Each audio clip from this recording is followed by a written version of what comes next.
Okay, first can thank Liz and Tricia for asking me along to speak this afternoon, and I have followed Tricia's headlines for each slide, so she might ask me back, so I've followed that, I hope. I just want to look at our... Oops, this is going the wrong way. Okay, so what was our problem really? And really it was about evidence-based choice of medicines, which fits the medicines optimisation agenda now in terms of right drug. And what was the impact basically on our service? So this was started back about 12 years ago.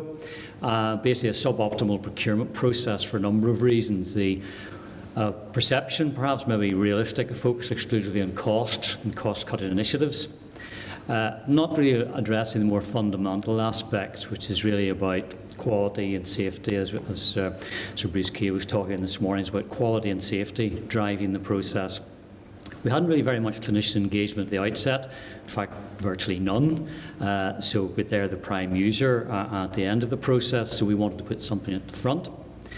There wasn't an understanding of EU procurement processes, which have got significantly more difficult to follow, with nice timelines, etc., and will have more products falling into EU procurement rules with the recent changes.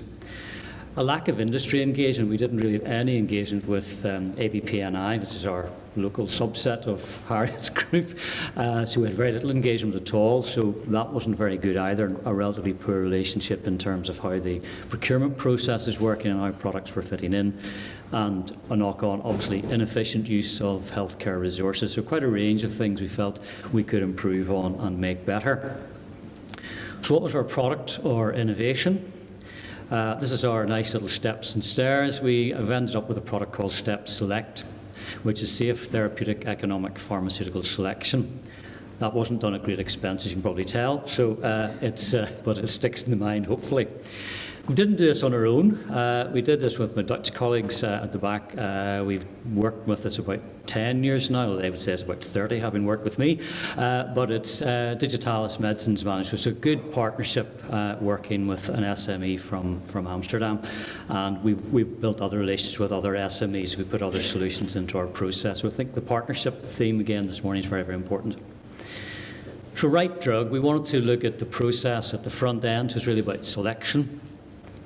And matrix methodology has been around a long time, and how you can actually utilise that. And we developed Step Select to actually inform the whole process, optimising acquisition costs, but based on safety and quality being the prime drivers. That would also support formulary management for our commissioners, which is now the Health and Social Care Board. It's changed about 6 times in between that. And also some local guideline developed, distilling things right down across both primary and secondary care sectors, but also some specific for secondary care sector related to the product grouping. So it really was in terms of enhancing clinical procurement, and there's no real definition of that, but it's actually where there'd be competition within a therapeutic area, where there'd be a number of products could achieve outcomes for patients. And really we wanted to do that on a rational and transparent basis. It was really objectifying what clinicians of every type would view products in a particular group. Because you never get a fully objective opinion, but you can objectify it, and this allows a framework in which to do that. And it was based on the SOIA system of objectified judgment analysis developed in the Netherlands. And it wasn't about getting 1 item or 2 items, it's what the expert group would actually would meet our patient needs in total. It was part of an overarching programme, medicines management we called it at that time. Medicines optimisation is multifactorial in any case. But the key thing was there's a number of interlinking projects over the period 2004 and subsequently. And it's about quality and safety driving health gain and efficiency. And that was the key purpose for that, set as part of departmental strategy. And that's continued today. So it's really, we're looking at rational product selection consistently applied across primary and secondary care. And we took pharmaceutical skills. We also looked at other dressings products, and also we've applied that to medical and surgical disposable devices to a certain degree now, because there's significant issues with all of those in terms of patient safety. So how did it provide a solution for us? Well, really, we set up this structure then at the front end of the procurement. It was really the Health and Social Care Board was determining priorities for us to look at. And then looking at procurement, we also need to tie in with the procurement guidelines, where we need contracts in place or appropriate regularised procedures for procurement. And we'll establish an expert group to deal with that particular area. So it's multidisciplinary, clinicians, pharmacists, specialist nurses, procurement from our centre procurement expertise with who we work with, patient advocates, board officials, we had industry observers over the initial period of time, nominated by the ABPI, and no commercial interest in the area. And that took quite a lot of time to get this set up, particularly our linkage with ABPI and how that fed into the procurement process, so it was effective, robust but timely. So it took a number of years, about a year or so, to get that all in place, with various meetings around all the hospitals and all with GP groupings throughout the province. We met with them and explained how we wanted them to get engaged in the process. So that took time to set that up. And we were able to put that sort of process in place and put it at the front end of our procurement process. So what do they do? Actually, we would explain their function. So it's looking at current clinical evidence and develop an evaluation matrix that we could put into the procurement system. That then would support EU procurement guidelines, basically evaluating all submitted products by the industry, and then support the final decision-making process.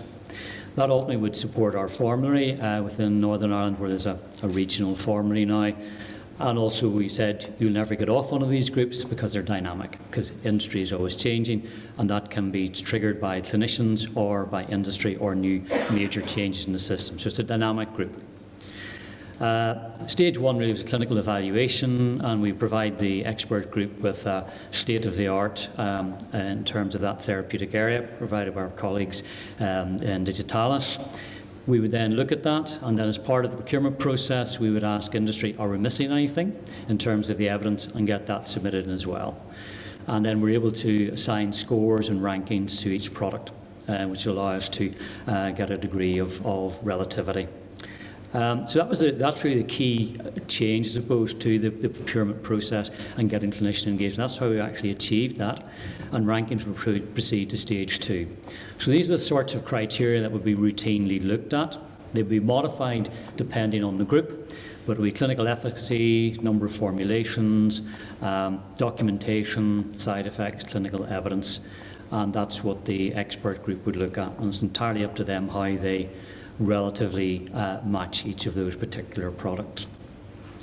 So these are just some screenshots, really. I'm not sure how well you can see those at the back, but basically the top line run across is all of those selection criteria I showed in the previous slide, and if you click behind each of that, you can get all the references that are available to that. So it's available to the expert group, and then you can actually score all of those, and you can see how well you do with an initial draft document with draft scoring, which is called the editorial group. And you can then see how your particular grouping fits in, number of participants, and you can have a very interactive discussion around the clinicians. Well, how did you score that criteria differently?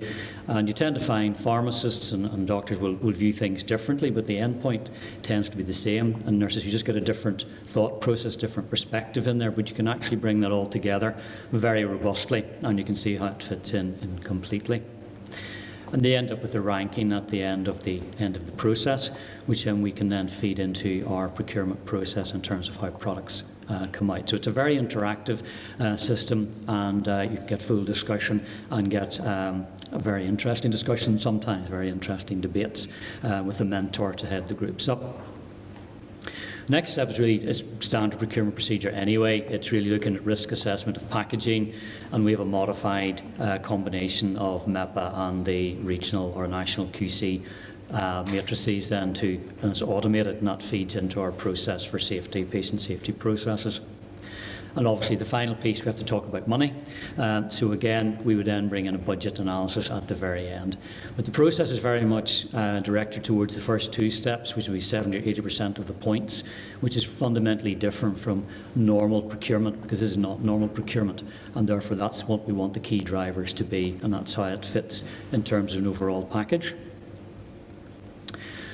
So eventually the expert group would make recommendations. That goes to the regional contracting executive group for Northern Ireland that purchases all the secondary care, and now there's some board involvement with that as well. And we will authorise a contract to be let, meeting all the requirements of that. And then that will be ratified to the service by the Health and Social Care Board, and linkage to Formally as appropriate, and any guidance will be disseminated. So it actually filters right through the region then in that sense, and we get appropriate monitoring subsequently. So the barriers and enablers to that really, the key things were gaining clinician support. It was very difficult to start, but at the end with very good, strong support. Most of these groups are all chaired by clinicians depending on the expert group. Very much safety and quality driven, so we're able to get that. Incorporation into the procurement process, because we had to build that on the front, and it took time to build that on the front, but still meet all the requisite timelines, but we now have that working quite well. As I said previously, it's dynamic with regular updates, and with much better engagement with ABPI. We would now meet regularly with a values group, which is not simply about, we started off with procurement processes, but now it's the whole medicines optimisation process. We have other partnerships ongoing now in different areas of medicines optimisation. So we've built on those relationships. It does take time to get the process started. Once you have an expert group up and running, when you're repeating, it's much easier to do, because obviously there's a learning curve there. We had a little bit of discussion with the procurement colleagues, because we're sort of saying, look, price isn't our sole determinant here. So we had a long discussion with them of how we built that process in, and as I said, meets robustly European Union procurement requirements. So those are all the things that we're able to achieve from that. So has it worked? Has it done anything? We have a large number of expert groups now, covering a vast range of areas. These are some examples, and I said we've moved into other areas now to actually apply the same principles to. So we have a number of these and a large number of productions that are related to each of those. So those are all sitting and are dynamic, and we can then use them as and when required.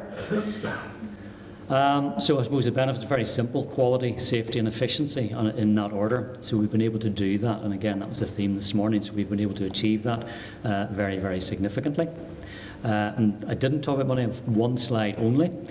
This was a McKinsey report that was done for the Department of Health in 2010, and this is the hospital prescribing cost per, the percentages are need weighted. There's a social deprivation factor in Northern Ireland. It ranges either 7% or 16%, whichever way you wish to do it. So we've achieved significant, not all due to this process, but again, part of that, so I think we've achieved that. The benefit of that was allowing reinvestment over those initial period back into the system to further pay for medicines or improve system processes. So there was reinvestment with the department back into the service.